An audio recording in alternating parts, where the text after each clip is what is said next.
Caros amigos, bem-vindos a mais um episódio de Hoje no Mundo Militar, um canal exclusivamente dedicado à discussão de temas militares atuais. Neste vídeo falaremos sobre um ambicioso programa recém-divulgado pelos Estados Unidos para ampliar a sua rede de mísseis anti-satélite e antimísseis balísticos, que envolverá no futuro o uso de lasers e de railguns. Nos anos 80, o arsenal nuclear combinado dos Estados Unidos e da União Soviética era suficiente para destruir todas as principais cidades, todos os maiores centros industriais e todas as infraestruturas do mundo moderno, não apenas uma ou duas vezes, mas sim 150 vezes. Naquele tempo, se estourasse uma guerra nuclear realmente descontrolada e se todo o arsenal fosse usado, a civilização moderna desapareceria, com os poucos sobreviventes sendo catapultados de volta para a Idade do Bronze. Diante de uma ameaça assim tão grande, as potências tinham duas alternativas: ou produziam ainda mais ogivas nucleares, na esperança de que o medo da aniquilação mútua atuasse como dissuador, impedindo assim uma guerra, ou então desenvolviam algum meio defensivo capaz de os proteger dos mísseis inimigos. E foi essa a opção seguida por Ronald Reagan ao dar início ao chamado SDI, sigla em inglês para Iniciativa de Defesa Estratégica, apelidado pela imprensa de Guerra nas Estrelas. O objetivo do SDI era desenvolver uma ampla rede de satélites equipados com lasers e com projéteis capazes de interceptar os mísseis soviéticos. O programa foi anunciado com toda a pompa pela administração Reagan, mas nunca chegou a tomar forma, já que as dificuldades técnicas envolvidas em algo assim dessa magnitude eram gigantescas e intransponíveis para a tecnologia da época. Apesar disso, o efeito que o SDI teve sobre a União Soviética foi avassalador, levando-os a uma desenfreada corrida para a produção e o desenvolvimento de novos mísseis.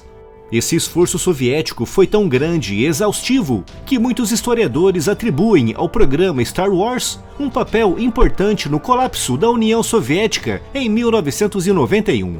Mas apesar da rede de satélites defensivos imaginados por Reagan nunca ter decolado, as pesquisas que foram feitas naquela época permitiram o desenvolvimento de muitas tecnologias que são usadas hoje em dia, com uma das mais visíveis sendo o míssil anti-satélite e antimíssil balístico RIM-161SM-3, um míssil que na sua versão Block 2A tem um alcance de 2.500 km, podendo atingir alvos numa órbita a até 400 km de altitude, mais ou menos a mesma altitude da Estação Espacial Internacional.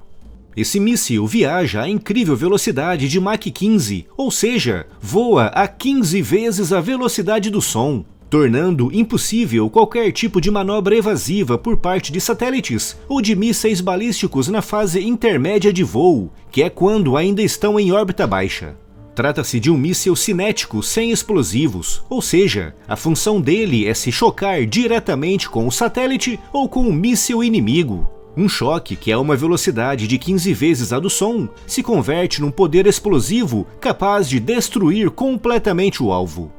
Esse míssil opera com base nas informações fornecidas pelo radar AN/SPY-1, com os cálculos sendo feitos pelo sistema Aegis de combate, visto hoje em dia como o mais avançado e integrado sistema de combate em todo o mundo.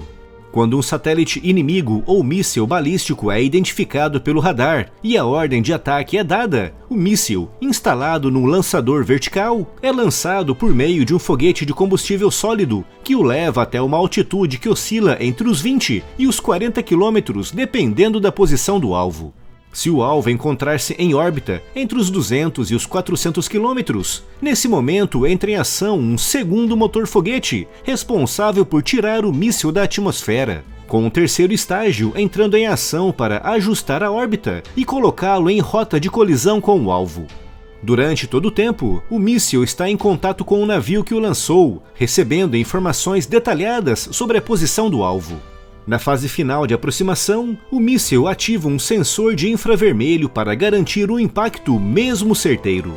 A grande vantagem desse míssil é o seu tamanho, podendo ser instalado e lançado a partir de qualquer destroyer ou cruzador. E é isso que os Estados Unidos querem explorar ainda mais, como anunciado no dia 17 de janeiro pelo Pentágono, através de um documento chamado Revisão da Defesa de Mísseis. A principal medida é aumentar o número de navios equipados com esse míssil, passando dos atuais 5 cruzadores Ticonderoga e 33 destroyers Arleigh Burke para 10 cruzadores e 50 destroyers até 2023. Com 60 navios, cada um deles podendo lançar de 20 a 30 mísseis RM-161, será criado um autêntico escudo antimísseis balísticos à volta de certas áreas. O documento também faz referência a lasers de alta potência e ao chamado Railgun, bem como satélites com sensores defensivos em órbita, com as pesquisas sugerindo que essas armas deverão estar prontas e operacionais entre 2022 e 2025. Captain, T-minus 10 minutes to Terra Orion target launch. KLM.